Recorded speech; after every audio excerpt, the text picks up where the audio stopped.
The school bell rang at exactly 3:15 p.m. Children rushed out of the building, laughing, shouting, free at last. Backpacks bounced against small shoulders, shoes slapped against the hallway floor. Another school day over. But room 204 stayed quiet. At the back of the classroom, a woman remained seated at her desk, her hands folded neatly over a stack of worn notebooks. Her name was Mrs. Eleanor Whitfield. She had been a teacher for 37 years. Her hair, once deep brown, was now silver and tied into a modest bun. Her cardigan, faded blue with loose threads at the cuffs, hung lightly on her thin shoulders.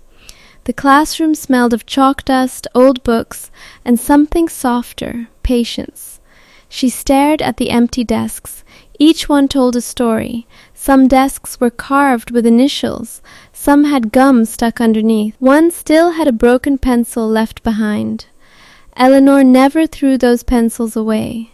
She sharpened them, saved them, gave them to students who forgot theirs. She always said, "Everyone deserves a second chance, even pencils." She slowly stood up, her knees aching the way they always did now. The doctor had warned her. "You need rest, Eleanor.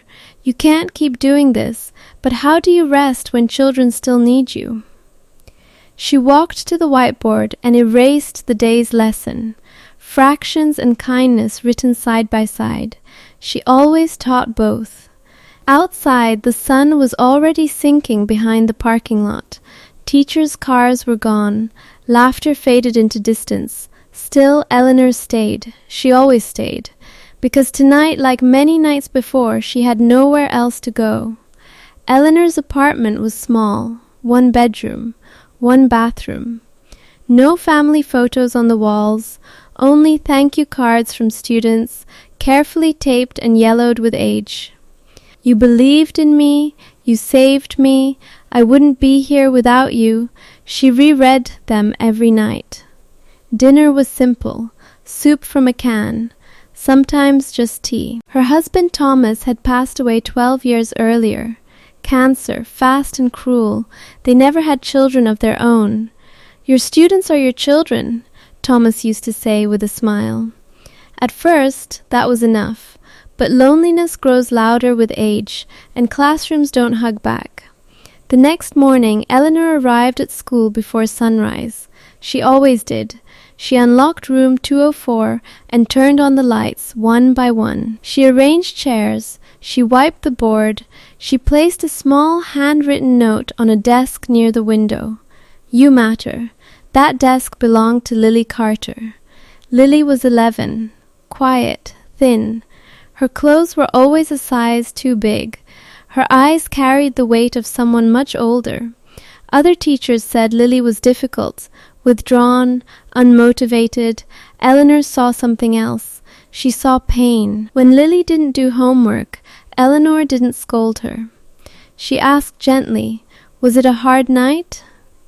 One morning, Lily stayed after class. "My mom works nights," she whispered. "I take care of my brother." Eleanor felt her heart crack, but she smiled. "You're very brave," she said. And that was the first time Lily cried in front of anyone. Years passed like pages turning too fast. Students came and went. Some hugged Eleanor on graduation day. Some promised to visit. Most didn't. She never blamed them. Life is loud when you're young. Teachers are quiet memories. One winter afternoon, snow fell heavily outside the school windows. The halls emptied early. The heating barely worked. Eleanor sat alone, grading papers with gloves on. That's when the principal walked in. "Mrs. Whitfield," he said softly, "we need to talk." She already knew. Budget cuts, new systems, younger teachers. "You've given everything," he said. "But this will be your last year," she nodded, calm, polite. But inside, something collapsed. Teaching wasn't her job. It was her life. That night, Eleanor sat on her bed, holding an old class photo. 30 children smiling wildly. She could name every one of them. Where were they now? Did they remember her? Did any of them know she was about to disappear? Her phone sat silent on the table. No messages, no calls, just the ticking of time. The next day, Lily didn't come to school. Neither did the next day, or the next. Eleanor felt a knot tighten in her chest. On the fourth day, she visited Lily's address. The apartment door was cracked open. Inside, she found something that would change everything. The hallway outside Lily Carter's apartment smelled like damp carpet and old sadness. Eleanor hesitated before pushing the door open. "Lily?" she called softly. No answer. The door creaked as it moved. Inside, the lights were off. The curtains were drawn tight, blocking out the weak winter sun. The room was small, smaller than Eleanor expected. Toys lay scattered on the floor. A tiny pair of shoes sat by the door. Eleanor's heart sank. "Lily?" she called again, louder this time. From the bedroom came a faint sound, a whimper. She rushed forward. On the bed sat Lily's little brother, no older than 5. His face was streaked with dried tears. His cheeks were pale. His hands clutched a crumpled blanket. "She won't wake up," he whispered. Eleanor's breath caught. "Where is your sister, sweetheart?" she asked, kneeling beside him. He pointed to the bathroom. Eleanor stood slowly. Every step felt heavy, like she was walking through water. She pushed the bathroom door open. Lily lay on the cold tile floor, unmoving. Her school backpack was still on her shoulders. Eleanor screamed. The ambulance lights painted the walls red and blue. Neighbors gathered in the hallway, whispering. Someone held Eleanor's shaking hands. Someone else took the little boy away. The doctor later said the words softly. Malnutrition, exhaustion, untreated illness. Lily had been trying to be an adult when she was still a child. Her mother had been working double shifts. No one noticed. No one except one teacher. The school held a small assembly. They placed Lily's desk at the front of the room with a single white flower on top. Students stared at the floor. Teachers cried quietly. The principal spoke about awareness and resources. Eleanor didn't hear any of it. She kept seeing Lily's empty eyes. She kept hearing her whisper, "I take care of my brother." Eleanor blamed herself. If only I had gone sooner. If only I had asked more. If only I had done more. That night, Eleanor sat alone in room 204 long after the building was empty. She placed Lily's notebook on her desk. Inside, between math problems and spelling words, Eleanor found something that shattered her, a letter, written in uneven pencil strokes. Dear Mrs. Whitfield, I'm sorry I didn't do my homework. I was tired. But thank you for being nice to me. When you say my name, it feels like I exist. I want to be a teacher like you someday. Love, Lily. Eleanor pressed the notebook to her chest and cried until there were no tears left. Days turned into weeks. Eleanor stopped eating. She stopped sleeping. Her hands shook when she wrote on the board. The doctor told her again, "You need to stop working." But Eleanor stayed. She stayed because Lily's brother needed somewhere safe after school. She stayed because other Lilies were still sitting in desks, silent and unseen. She stayed even when her body begged her not to. One afternoon during dismissal, a boy stayed behind. "Mrs. Whitfield?" he asked quietly. "Yes, Jacob?" "My mom says you're retiring," he said. "Is that true?" Eleanor smiled weakly. "Yes," Jacob swallowed hard. "Who's going to notice me when you're gone?" The question pierced her deeper than any accusation. She knelt in front of him and placed her hands on his shoulders. "I noticed you," she said softly, "and you mattered before me, and you'll matter after." But inside, she feared it wasn't true. Eleanor's last day of teaching approached quietly. No announcements, no banners, no celebration, just another teacher fading into the background. On her final morning, she placed one last note on the board. Kindness is not extra. It is everything. She turned off the lights in room 204 for the last time and walked away without looking back. 3 months later, Eleanor collapsed in her apartment. She was found 2 days later by a neighbor, alone, with Lily's letter clutched in her hand. At her funeral, only 6 people attended: a former colleague, a neighbor, the principal, and 3 strangers who sat in the back, crying uncontrollably. One of them stood up. "My name is Lily Carter's brother," he said, his voice shaking. "And this woman saved my life." What he said next would finally reveal the hidden legacy Eleanor never knew she left behind. The small chapel was almost empty. Wooden pews creaked under the weight of silence. A simple photograph of Mrs. Eleanor Whitfield rested beside the casket. No fancy frame, no flowers sent by the school district, just her gentle smile frozen in time. The young man at the back wiped his eyes and stepped forward. "My name is Daniel Carter," he said. "I'm Lily's little brother." People turned. "I was 5 years old when my sister died," he continued. "I don't remember much from that time. But I remember one thing very clearly." He looked at the casket. "She used to come to our apartment every afternoon. She brought groceries. She helped me with homework. She read me stories. She sat with my sister when she was too tired to stand." A quiet sob rippled through the room. "She told me something once," Daniel said. "She said, 'Your sister is very brave, and so are you.' No one had ever said that to us before." Daniel took a deep breath. "After Lily died, Mrs. Whitfield didn't disappear.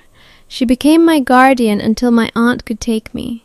She paid for my school supplies. She came to every parent-teacher meeting. She never missed a single one." He paused. "She didn't just teach children. She raised them." Then another person stood up. A woman in her 40s, dressed in a business suit, her voice trembling. "My name is Angela Morris," she said.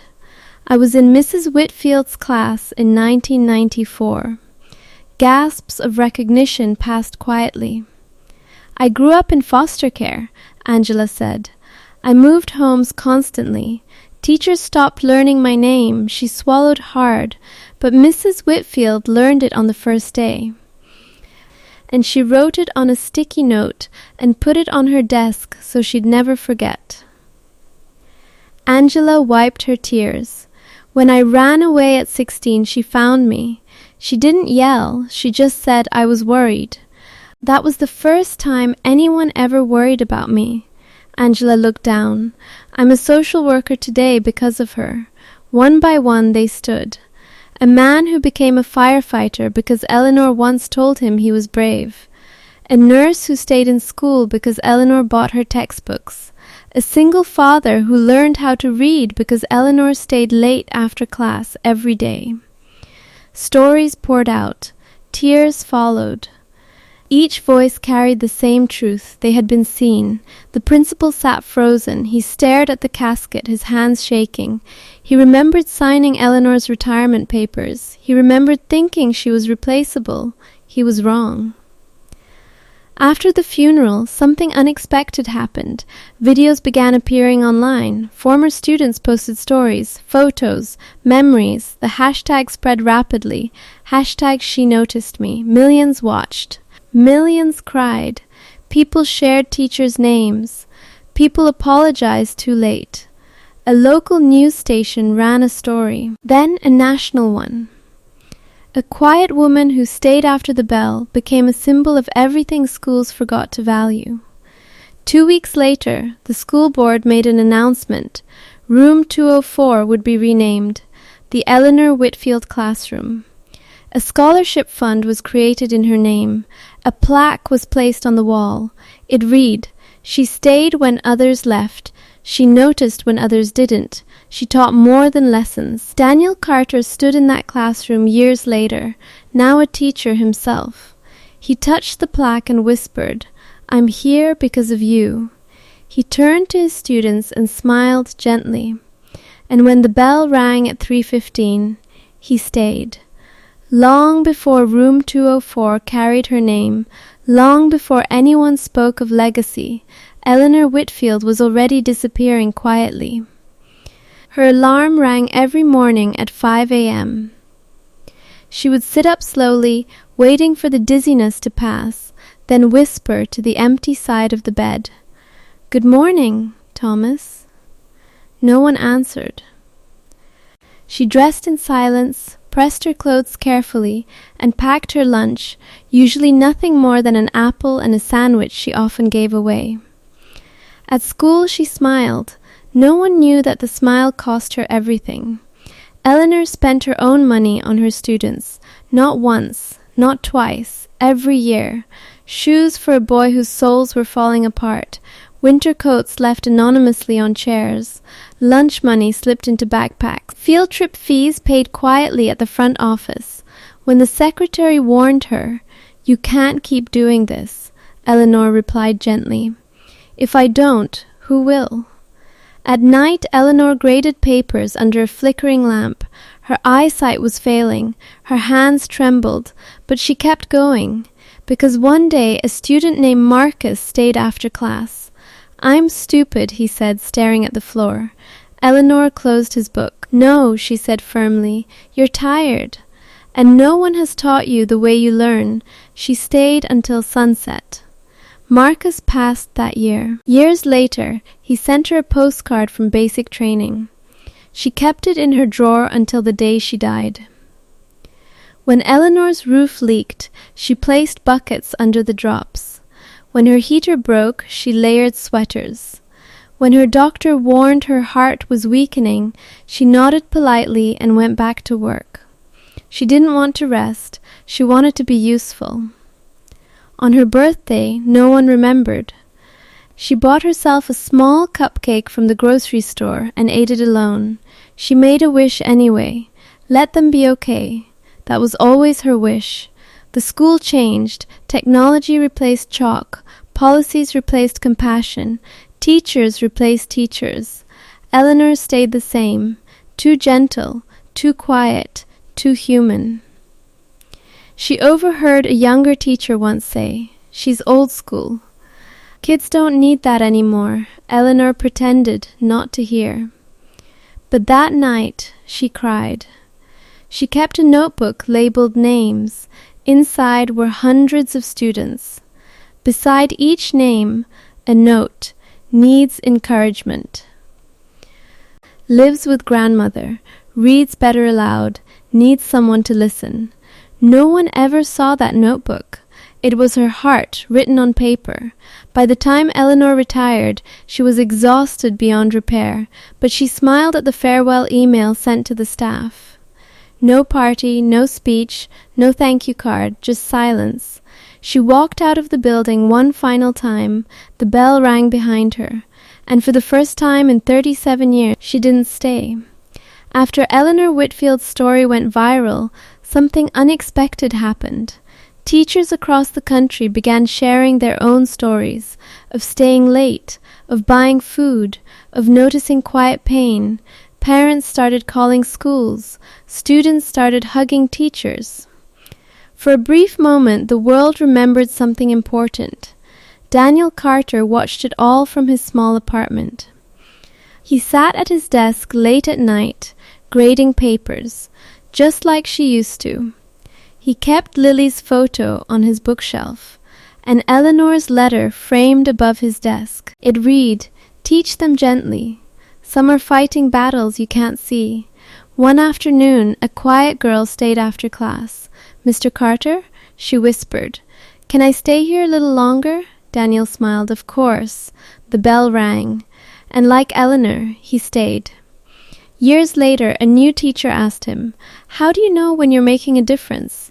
Daniel thought for a long moment. Then he answered, "You won't know.